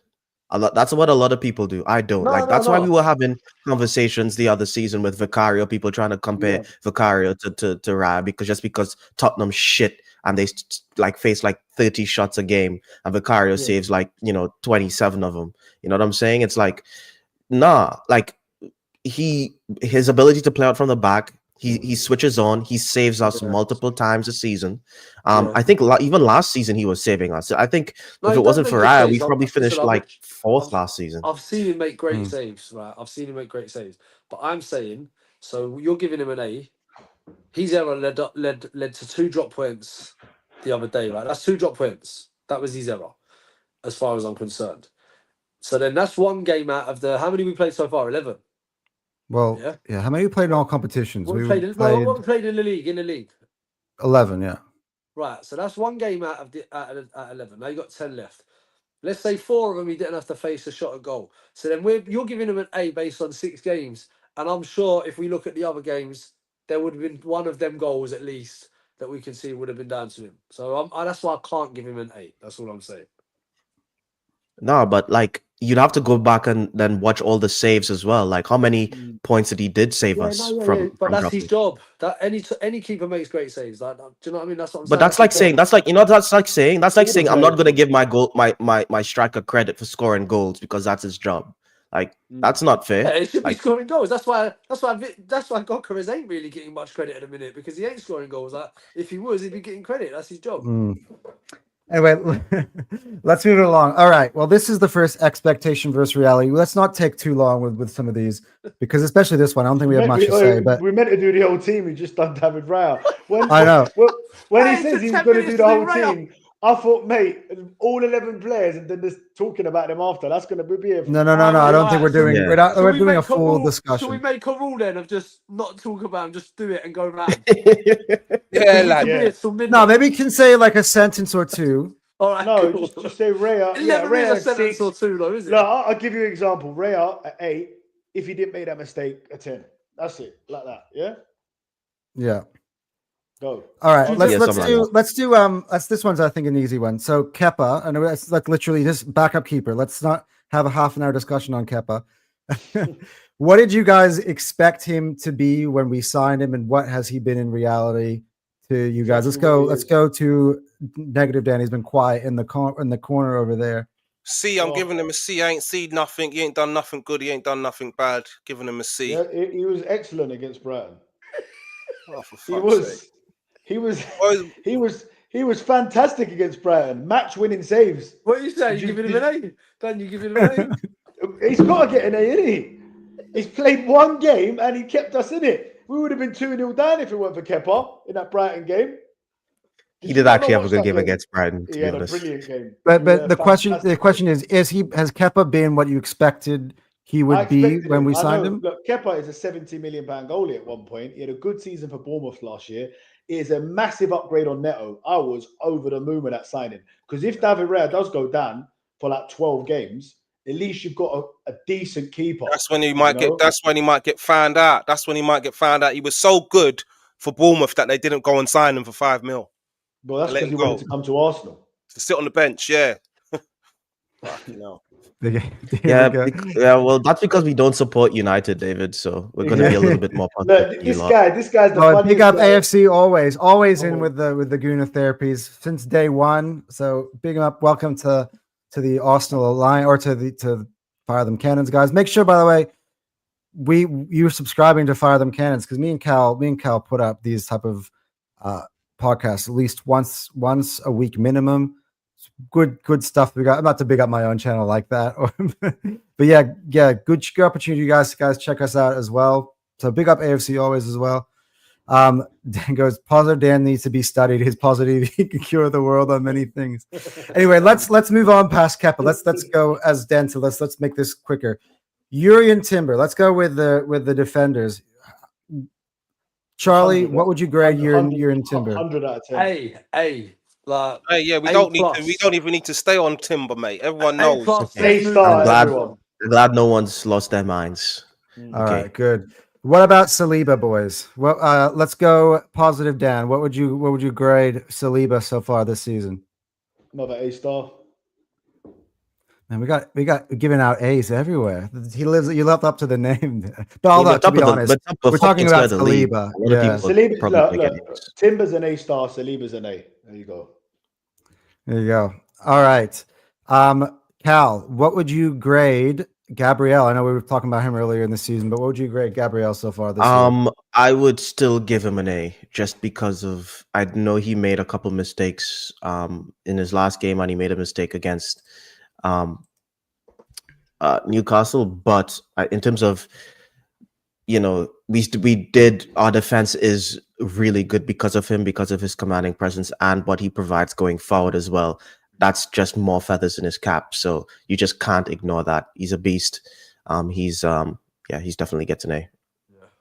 Yeah, amazing. So guys, what about Ricardo Calafiori this season? Let's go to the realist Gooner on this one. Would you grade Ricardo Calafiori this season so far for the first quarter of the season? Give him an A. Yeah, reluctantly said that, but he did not want to say that, mate. Because I'm hurt about Miles Lewis Skelly, innit? You know how I feel, bro, man. Seriously, I'll give him an A, mate. I was gonna say B, but okay. Nah, listen, you can't not give any of them an A. They've conceded 5 goals. I think you got to go. The whole defense has got to get A, isn't it? The whole defense is an A. You reckon everybody gets an A? Yeah, but Timber A-star, isn't it? Yeah, the defense is bored. When you start, that's said by AFC always. Calafiori is like a wild horse at defending. I actually agree with that. So it's a good analogy there. Yeah, he's been good. I think I'm just salty about MLS not being in the team as well. We might as well get to it. What would you grade MLS then? I can't grade MLS. He hasn't been playing enough. No, incomplete. Yeah, based on what Dan said. He gave an A to Kepa. Yeah, but he's another goalie. Cameo performance against Atletico Madrid is an A as well, but I can't give him an A. I'm going to give him a C as well. I don't know, mate. I just give him a B. I think because he has shown us something when he started. Yeah, right, actually, to be fair, at the start of the season, he was looking a bit shaky. I think maybe a B or C is probably fair. What are we saying on Christian Mosquera, guys? B. Anyone want to jump in? Yeah, I'll give him an A, man. I think he's been blind. You know what? He surprised me. I'm Because giving I'm There we go. Reality versus No- expectation. What was No, your why he surprised expectation? you? 'Cause you And didn't what watch is he? my And what video. has he become in reality? Why, You why, didn't why, watch did, my video I done on him because my why did video he I done on surprise him, me, you'd have Dan? known. why did you surprise me? No, because Yeah, you go didn't for it, watch my Charlie. video. I done a detailed breakdown about why he was a good signing to Arsenal. If you would have watched that, How many trust times me. did you see him? Okay. Wait. Just Ooh. quickly. That way, I just want to know how many times. How many times did you watch him, Dan, before he started for Arsenal? That's what I'm saying. About Oi, two called me 2 up. hours on Hey, YouTube. Clark, he called me up. He was like, I'm gonna do a video on Moscow. I'm gonna have to go and do some research. I don't know fuck all about him. And I did my research and I watched my YouTube videos and I did the rest of my research. all right, Dan. I What made a was really your good video. expectation of Mosquera when we signed him? Let's give us all a masterclass Well, here. after I'd done that research, I knew he'd fit straight in. He's like a Saliba region. So I wasn't surprised. Everyone was going, oh, he's good, isn't he? Well, I told you he's good. Some people, you know what someone said to me, oh, if he was any good, Real Madrid or Barcelona would have went on him. I said, listen, mate, you ain't checked his Wikipedia like me, yeah? Trust me, mate. Dude, Geezer's Daniel's played- shameless. I mean, You're so Barcelona and Real shameless. Madrid only have No. so many players they can have in their squad. They're not going to go after Eight- every single person that's decent in the That's why world. I said Like, 84 appearances for Valencia, I think it was. He was starting for them at 21 for 3 years in a row. So since he was about 18, listen, mate, I knew he was a decent player. And look, I think Arteta starts him, you know. Yeah, I think so too. He I think seems like he's Mosquera the one he starts. trusts. Yeah. Which is, yeah, I do think he starts him. I do. all right, so I would rather Calafiori. Hey, boys, I've got to shoot. I've got to shoot, man. all right. Thanks All so right. much for coming on, Go on, Charles. back, No worries, back mate. to Take it easy. Cool. get back to your brass. I've got Go on, about- speak, mate. I've got about 10 minutes as well, man. Let's whiz through this, man. All right, let's whiz through this, guys. Okay, and then we'll cap it off with my big question. We'll answer it quite promptly as well. All right, guys, what do we think about Piero Incapia, guys? Are we giving him incomplete, or are we going to grade him so far in the season? I haven't seen enough. Incomplete. And Ben White. Also, I haven't seen enough. Same. All right, let's move into the midfield, guys. Declan Rice, what would we grade him That's so far on the definitely an season? A-star. Yeah. A star. A-star. What about? All right, let's do expectation versus reality. Martin Zubamendi at the start of the season, we expected him to be what, and he's been what? Negative then, D. because I know you're a D. big I'm one. giving him a D. From what I expected, me and Dam labeled the guy Zuba B? Maestro. B or D? D for Delta, my friend. Yeah? Oh, jeez. Yeah?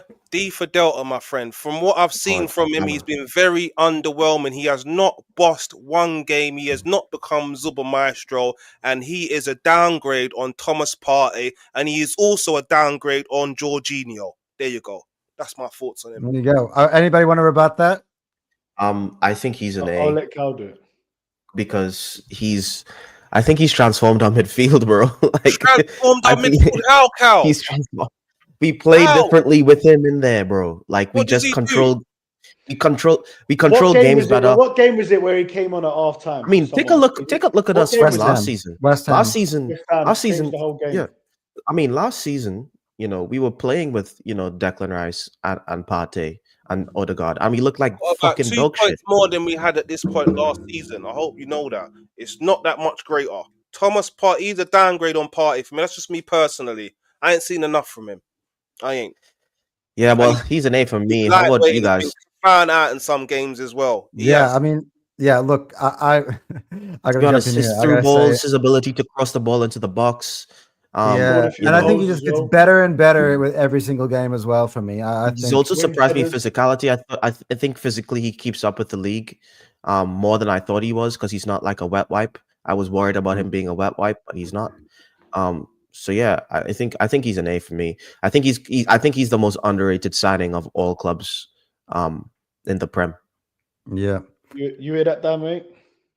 That's fine, man. I'm just saying. I he's been agree. underwhelming. I didn't say he's been actually, shit. I didn't say he's been shit. I just said that he's I been actually think underwhelming. of our Give him a D. signings, I'd Dan, say you Zubimendi's fail. been You fail your GCSEs if you get a D, mate. No, you don't. It's a pass mark nowadays, man. D. I What, got a they D give in it a pass science, now? mate. Yeah. You get a It's decent. not- You get. No, you Yeah, don't, you mate. do, 'Cause mate. You're You older do. than me, Dan. You don't You get do. a pass. Well, they don't even do A to Fs no more. They're doing ones and twos. My missus is a teacher, Well, innit? They do Yeah, ones and twos and threes and fours now. When we went to school, if you got a D, that was a fail, mate. A to C was Yeah. pass. How long ago was that? Yeah. Blood, yeah, we're talking.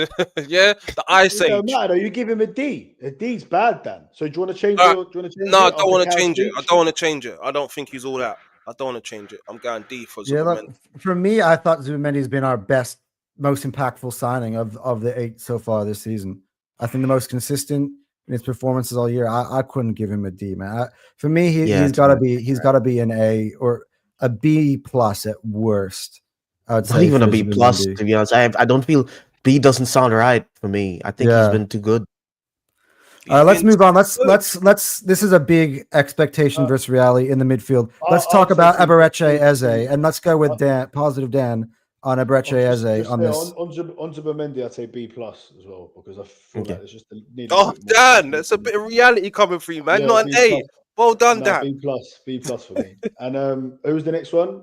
Eze. So again, what do you expect Eze. Eze to be when he come in, and where has he been? I Eze think this is is real compensation. Eze is a C, just about pass. He's a pass. D for Delta. No, I give him a C because Nah, So he's two yeah. of our 3 starting midfielders right now for you, Dan, are Ds. Yeah, you're basing it on expectation. You're saying expectation versus reality. Yeah, from what I expected, this is the grade I'm giving. If you want me to just give them a normal grade without my expectation and how they've played, average C, I'll give them a C. But based on my expectation of Zubermendi, I'm giving them a D. He's been underwhelming. He has not bossed one game. I have to be honest. Yeah, I have to be honest. I'm not sure if Eze is going to make it at Arsenal. Oh, He's going to make it on that. I did not expect that to come out of your mouth. I think he's going to make it on the left. Off on I don't that think he one. makes it in the midfield.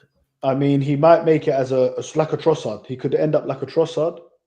I think that's where we were expected him to be, though. Like when we signed him, talking about expectations versus reality, I thought he'd be our left winger. I didn't expect Odegaard to be out this much, and I think we all did think he was going to give us that X factor. And like it's what happens with players when they're at other teams, right? You think they're better than they are because you're harsher on your own players, and you see them on highlights and stuff like that. It's like me and Dan was having an argument, and he was saying that Gordon is better than Martinelli. I said, no way.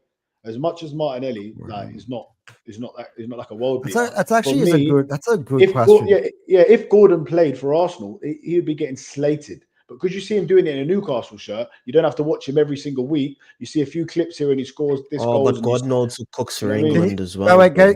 Dan, can you please put that in the TFT group chat? I want to see how Ash reacts to that one. Although maybe not, because I don't know if I can deal with 100 notifications. Yeah, you're just gonna have like I'll see like 300 notifications by lunch or something. Yeah. I had them on toast the other day, didn't I? What about you, Cal, on Eze before I think Eze is a C.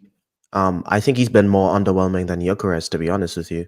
At least for Gyökeres, I can see him occupying spaces and stuff and doing stuff off ball. This is what we're holding on to. No, but like that's we're gonna get like if Gyökeres, like objectively speaking, if Gyökeres is up like occupying like a defender, at the very least, our wingers have space to do something. Eze is like walking back on defense. He's he doesn't carry the ball, and he's like he just relies on like kind of just one moment to kind of beat a player and shoot. But we kind of need a little bit more than that if you're playing for Arsenal, at least in that midfield. What do you think, guys, about what AFC Always has just said in this comment? If you're serious about winning the league, we have to sign Semenyo in January. I think we should go for it. Most definitely, dude. 65 million for Semenyo? You crazy? You have to be out of your goddamn mind. You take that. I'd love it, but I don't see it happening. Yeah, I'm kind of with Dan on this one. Let's just go quickly. Martin Odegaard. I know I would give him an incomplete. I can't really grade him so far in this season. Yeah. It's very hard to tell. He looked really good down here. Like buzz cut Odegaard looked is different. I hope. What about your favorite player, Mikel Merino? Negative, Dan. Where are we grading him so far? C. He's got a couple of goals, important goal against Newcastle, assist against Sunderland that no one wants to give him credit for. Give him a C, innit? He's been decent. And I'll go back to Cal on Norgard because I know he's got stuff to say on Norgard. What would expectation versus reality as well? By the way, D. Christian Norgard. That's a D for me, bro. After you thought- piped up the signing, Dan, I think that's a great signing, Norgard. Flipping hell. He hasn't even played. He's incomplete. Where's that coming from, Cal? Nah, We he's ain't a even B. seen him. Yeah, I've seen him enough. Every And time he finally on comes the on, mid- we look like dog shit. Finally, the last Like midfielder. the Let's drop go off to- is so huge, it's like Give him an F. infuriating. Give him an F, man. Finally, the last midfielder. Let's go to positive Dan on Ethan Waneri so far this season. Ain't seen nothing. He ain't done anything, has he? Dude, he's come on a couple of times actually. He's just Yeah, looked, what's he's he looked, done? he's looked pretty good. I Looks reckon really he's good. got to be. I reckon he's got to be a C. No. I give him a B, to be honest. I'll I give him think B. from what I've seen from him, when he's been given opportunities, he's the most Odegaard like. In fact, to be honest with you, I thought during this period when Odegaard's out, he should have been given a little bit more time because I don't think Eze was working as well as But I No, kind of yeah. understand wanting to play him, but and like Waneri, I'd probably give him a B. All right. Well, not to take too long on this one because I know you guys got a lot to say, but expectation. I'm going to start with there. What were your expectations of Victor Gyökeres the day that we signed him? He put on the 14 shirt. Everyone was super excited. They were doing these celebrations. What was going through your mind at the time? What were you expecting out of him, at least at around this point of the season in terms of production? I want to start with positive Dan on this one because, of course, you were the one saying that you wanted Benjamin Sesko at one point. So, what are you feeling about Victor Gyökeres and what are you expecting him to do? 30 goals plus in the Premier League. I'll just put that out there before he starts. So Dude, go ahead, same. Yeah. Same. I'm not gonna lie, man. I thought he was gonna be banging them in. I thought he'd have at least 10 goals by now, and yeah, at least like 8 in the league. I would have expected, but he's only got 4. So yeah, look. Victor This is what these Gyökeres, conversations are about. We're about being real. Even me, I'm the biggest Gyökeres defender, but it's a difficult one. I expected way more. Let's be real, but it is early, and he has got 6 goals. He is our top goal scorer. His best performance was the first 45 minutes was against Burnley. So listen, I think it's pivotal that he's at least can be on the bench on Sunday because God, we need him big time, and we need him against Bayern and we need him against Chelsea. So yeah, I just hope that he can be fit very soon because with Mikel Merino up front, we'll drop points. Negative Dan, what are you saying? I see you shaking your head up in the top corner there. What would you give him? What would you give him your though? grade? I give him a B. I'm giving him an E for effort that you lot keep talking about. Yeah, E for effort. He's Top occupying goal scorer. spaces. He's keeping the defenders occupied. He's running. He's working hard. Entry level stuff as a striker. That's all he's done is entry level stuff as a striker. I'm not saying he's not going to come good. I want him to come good. At the moment, I just don't know if he is going to come good. I'll be honest with you. I don't know. Bro, I Question think for we the need panel from Alvarez. AFC always: would Alvarez suit Arteta's system better than Gyökeres? Dude, Alvarez would Yes. freaking Alvarez would be unbelievable in this team. bro. But the Better thing than is, Gyökeres, this. you think? Yes. Yes, Oh, wow. But that's a problem. Way That's a better than problem. Gyökeres. That's a problem. 100%. You But shouldn't be saying that. He's 120, 30, 40 million if we want to get him. They bought him for 80 million. They ain't going to sell him for no less than Yeah, I think for me, I would he got reserve my 29 opinion goals. on that. He got 29 goals last year as well. In this Arsenal team, he would be. It's just He's thinking a about it. very different type of striker to what we. Yeah, it don't matter, man. Nah, trust me, he would be unreal at Arsenal. Trust me, if Gyökeres could do something at Arsenal, Alvarez could. I mean, it'd be a little bit like when we first bought Jesus, and like how that was a little bit different, and the impact that he made right away. Jesus that scored 29 goals in a season before, though. Do you know what I mean? Yeah. Jesus done that. So if Jesus didn't get all these injuries, who would know what he would have actually been doing right now? So listen, mate. Hopefully he can get fit ASAP. Hopefully he's on the bench on Sunday. All right. I'd keep him fit and then sell him. Lastly, on Gyökeres, Cal, what would you grade him so far? Expectation versus reality, it has to be like a D. So if I'm just grading him based on like just on his own, it's a C. But if it's like expectation versus reality, I expected him to take us to the next level. I expected him to like. I think even E's being nice. Like he was like he was like he was making us dream, because of what the type of goals, the volume of goals that he had in his bag. Because we knew we had a good defense. So he said if we had Gyökeres, we had those kind of goals to us, we'd be unstoppable. And we're not unstoppable, and he's not scoring. Yeah. So not very good. He gets a C because of the other stuff.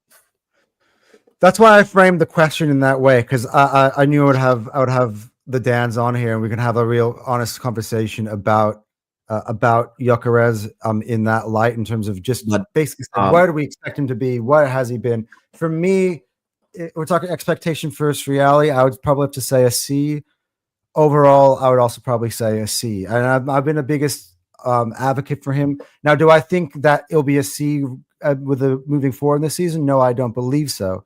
I gotta give him time to kind of embed into being into a new system and being into a new league. And I think we're just starting to see glimpses of what he could be right before he came off injured. That first half against Burnley gives me hope that we're going to see the best of Gyökeres, but that again is yet to be seen. So far, overall, I would have to give him a C. But let's quickly close out the rest of these guys. I gotta go. I actually gotta get ready for work. I've been on for like 20 minutes more than I should have been Anton, anyway. I'm gonna have to leave you here with positive Dan, mate. Seriously, that's gonna be interesting. So I've All got right, to go as well, man. I've literally I've got about 3 or 4 minutes, and I've got to go. Well, actually, before you guys go, I may forget about the Goonerz, because these the rest of the like Sakas and Martinellis and Maduekes, and think. But tell me, guys, before you leave, what gives you the feeling that this Arsenal team is different than all the other ones? Because that's the biggest question for me, that everyone's been telling me, like, Arsenal's going to bottle it. They're not going to get over the line. They've shown that they're bottlers. What about this team would you identify now is different from the others if we were going to get over the line? Have you seen anything different that gives you a feeling that maybe this season's team could deliver the different results of those past ones? Let's go with Cal, because he's thing is, I'm still a newer fan. I didn't see us title charge before this one. I was here, like, the only times I've seen before this was absolute dog shit, So, like, this is the first time for me that I'm seeing the team try and do something. So when you guys are talking about, Adebayos and stuff, trying to win something with them lot, I wasn't really there for that. So I can't really speak on it, And I think that's why the last few seasons, since we've been second. That's more what I'm alluding to here. Yeah. Oh, okay. If you're talking about that, to be honest, the only reason that we push us over the line is the squad depth. I think that's all we have. I think the quality, just the volume that we have in terms of players, I think can get us across the line. It still remains to be seen whether Arteta can do it. But that's the only thing that I think this team has over, like, say, last season or the season before that, because last season we were completely derailed by injuries, and then the season before that, well, I think that was just a good title race, to be honest with you. We took it to the last day, but last season it was like not demolished. So, but this season, with the experience of our players that they've been here before, Arteta's more experienced than he was when he just started and when he was doing it before. We've added all these quality players to the team. It's just based on that. So, yeah. All right. What about you, Negative Dan? Because you're the one that's the guys. Wait and see. I'm waiting until January. I want to see how this thing is different. Do you see any signs of anything being different that can give you hope? The only thing that's different, and why I've said this is the most optimistic I've felt, is the squad depth that Cal touched on, and it's the hope that Victor Gyökeres is going to come good, the hope that Eze is going to come good. That's the only thing that's different, and our defensive depth as well, and the clean sheets that we have been keeping.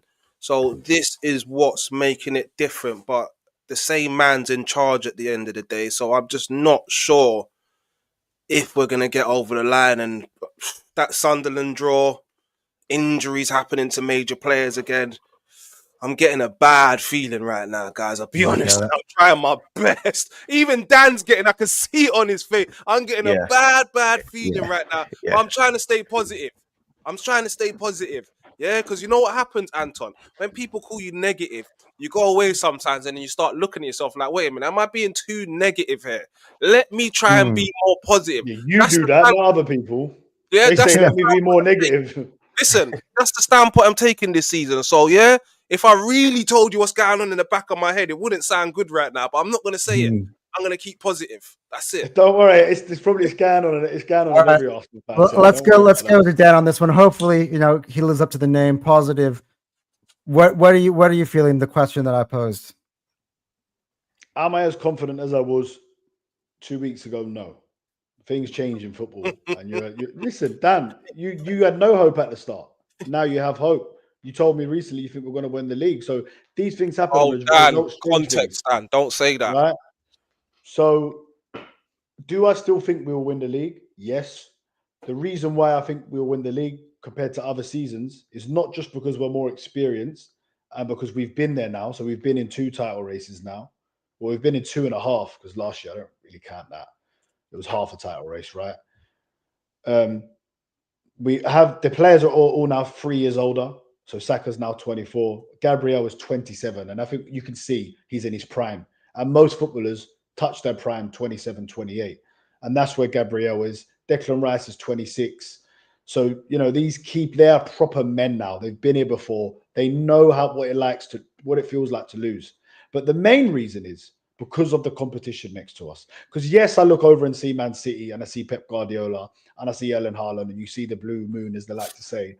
But I don't see a prime David Silva. I don't see a prime De Bruyne. De Bruyne. I'm not seeing them that caliber of a player. Even Foden, he was player of the year a few seasons ago. He's not got to them heights yet to get to them heights again. So the players at Man City that used to elevate them and score these important goals, even Alvarez, who we just touched on, was a great player for them in that title running when they didn't have Haaland. Mamouche gets injured as well. Will he be able to fill that void like Alvarez did? I'm not so sure. So the fact is, before we was looking at the treble winners with all these experienced players as well.